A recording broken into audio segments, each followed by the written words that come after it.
TV Janasena స్పందిస్తున్న తీరు రాష్ట్రంలో వివిధ అంశాలకు సంబంధించి ఈరోజు ఒక పెద్ద డిబేటబుల్ టాపిక్ అయింది.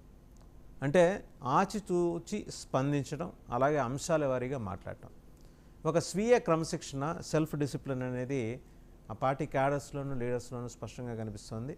అన్నింటికి మించి ప్రతిష్టాత్మకమైన అవార్డు పవన్ కళ్యాణ్ని సొంతం చేసుకున్నారు. అవార్డు పవన్ కళ్యాణ్ సొంతం చేసుకుందా, పవన్ కళ్యాణ్ అవార్డును సొంతం చేసుకున్నారంటే అది రెండు వైపులా అప్రిషియబులే.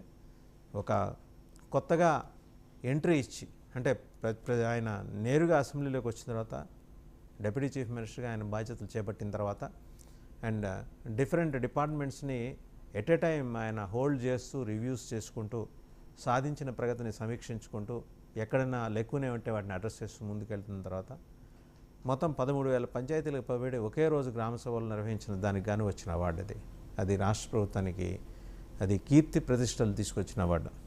ఈ సందర్భంగా జనసేనాని అభినందిస్తూ జనసేన వీర మహిళ రజనీ గారిని లైవ్ షోకి ఆహ్వానిస్తున్నాం. రజనీ గారు నమస్తే.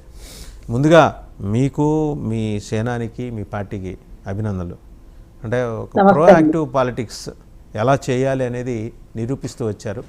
కూటమిలోని మిగిలిన భాగస్వామ్య పక్షాలకు కూడా స్ఫూర్తిగా నిలిచారు. పంచాయతీరాజ్, గ్రామీణాభివృద్ధి శాఖల పట్ల ఆయనకున్న కమిట్మెంటు, కన్సర్న్, దాన్ని ఆయన మెటీరియలైజ్ చేసుకుంటూ వస్తున్న విధానం, నీకు ముందుగా అభినందనలు.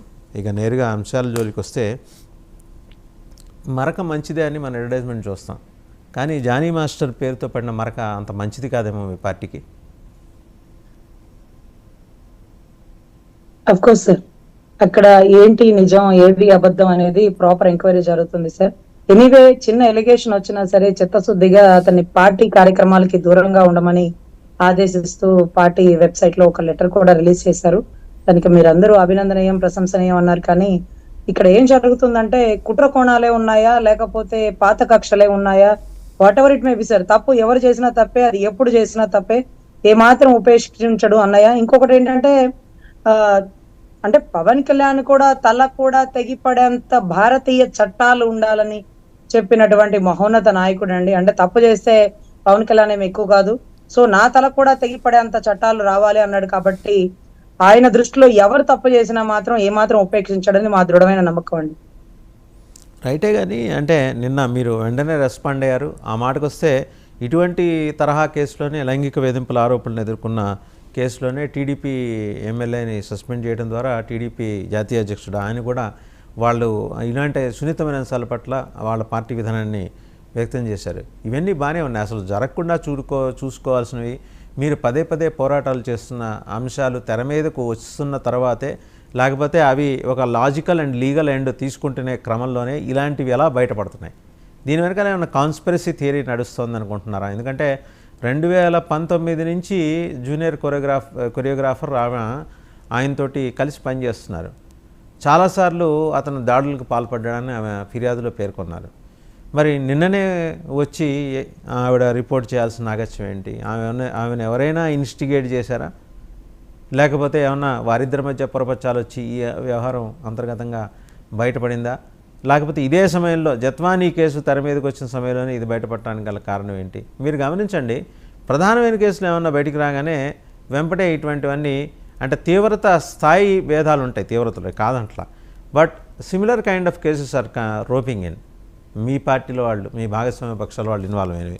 ఒక రకంగా మిమ్మల్ని ఇరుకుని పెట్టే ప్రయత్నం వైసీపీ చేస్తుందేమో అనే అనుమానం కలుగుతుంది. సార్ 100% దీన్ని డైవర్షన్ పాలిటిక్స్ అంటారు సార్. ఒక చిన్న గీత ముందు, ఆ గీత చిన్నదవ్వాలి అంటే ఏం చేయాలంటే దానికంటే మించిన పెద్ద గీత ఒకటి గీయాలండి. అప్పుడు మీరు ఎంత పెద్ద గీత గీసినా అంతకంటే పెద్దది, కాబట్టి ఇది చిన్నదైపోతుంది. సో ఇప్పుడు రాష్ట్రం అంతా ఐపీఎస్ ఆఫీసర్ల సస్పెండ్ విధానాన్ని తెర మీదకి తీసుకొస్తూ, తెలంగాణ కూడా చేయలేదు వాసుదేవన్ గారు. ఎందుకంటే నేను తెలంగాణలో దిశ ఎన్కౌంటర్ చేసినప్పుడు, ఆ కేసుకి సంబంధించి కూలంకషంగా చేసినప్పుడు పాపం అన్యాయంగా ఒక 9 మంది పోలీస్ ఆఫీసర్లు బలయ్యారు, సిఐలు, ఎస్ఐలు, కానిస్టేబుల్స్. వాళ్ళు పైన అధికారుల నిర్ణయం లేకుండా ఎవరు చేయరు.